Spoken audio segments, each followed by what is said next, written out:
April 1943, a three-car train arrives at the ramp of Auschwitz-Birkenau. Among its passengers are twins, children, mothers, fathers, all destined for a regime of industrialized death. Waiting on the platform is a man whose name will become synonymous with cruelty, Josef Mengele. Today, we enter the final hours of the SS doctor who experimented on prisoners. We trace his fall, his flight, his life in hiding, and finally his death. This is the story of the Angel of Death. Josef Mengele was born on 16 March 1911 in Günzburg, Bavaria.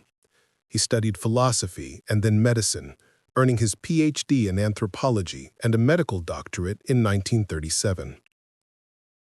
In 1943, he was assigned as a camp physician at Auschwitz-Birkenau.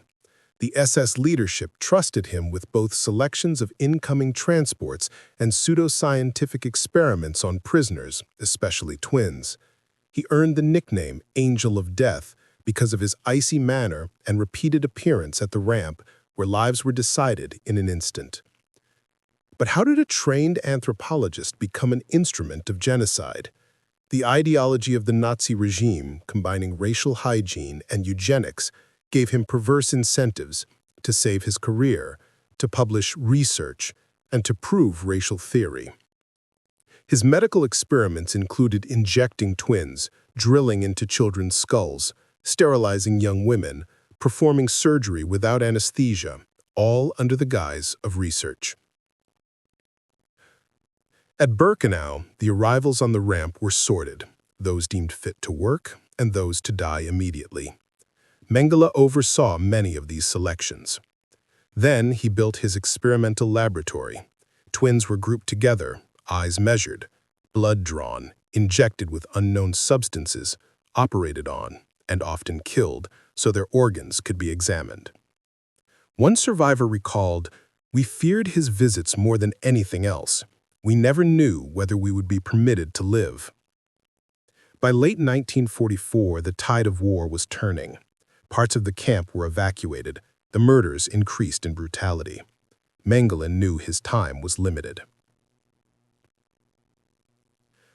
In the winter of 1944-45, as Soviet troops advanced, chaos engulfed Auschwitz. Mengele's experiments faltered, equipment was lost, staff fled, records destroyed. Yet he remained at Birkenau until the final evacuation. On January 17, 1945, the camp was declared an evacuation. Prisoners were marched west. Mengele left on one of the last animal transport trains, carrying records and remaining funds. His final hours at Birkenau are shrouded in partial records. Some accounts place him on the ramp choosing twins for evacuation. Others claim he fled earlier with his personal nurse and SS aide. What is clear, as the facilities collapsed, his research area was dismantled, his subjects removed, and the SS command structure dissolved. After the war ended in May 1945, Mengele vanished. He used false papers, served as a stable hand, and eventually escaped Germany via the so-called rat lines. He lived under the alias Wolfgang Gerhard in Paraguay and Brazil. Yet his final hours in hiding were not peaceful. He suffered a stroke while swimming in Brazil on February 7, 1979, and died under the name Gerhard. Dental records later confirmed his identity. No trial, no formal final accountability for the man whose experiments cost thousands of lives. His escape stands as a chilling reminder of limits to justice. Historians and survivors pieced together the evidence: photographs, prisoner diaries, audit trails of twin lists, selections, and deaths. In recent years, institutions, including the United States Holocaust Memorial Museum and other archives, have cataloged Mengele's records and reconstructed his movement. The chilling photographs of him with twins, the postmortems, the injections, these form part of the permanent record.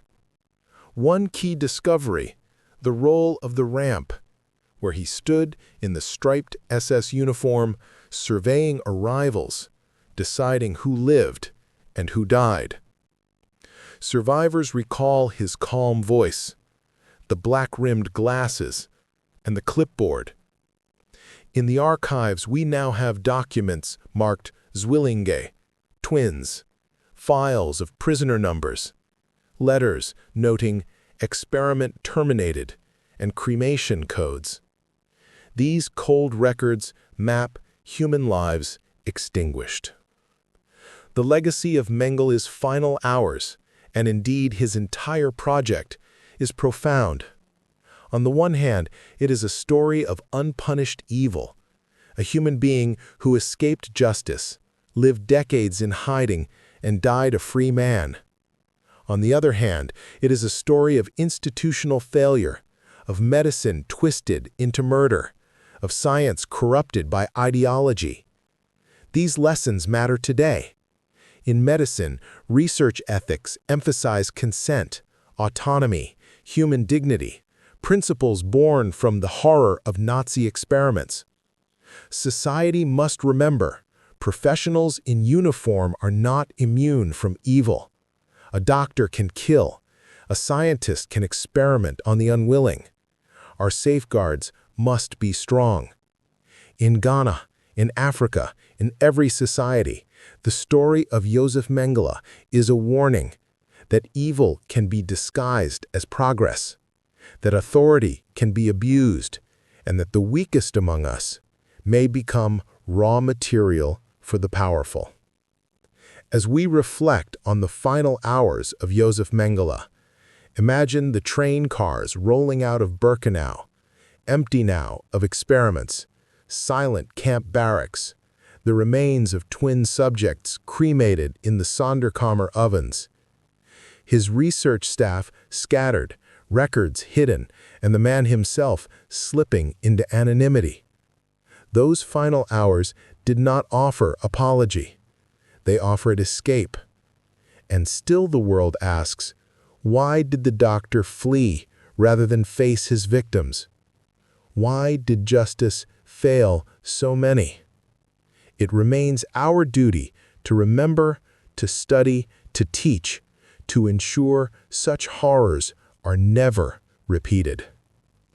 If you found this exploration meaningful, please like this video, share it with others, and subscribe for more historical deep dives into the darkest chapters of human history.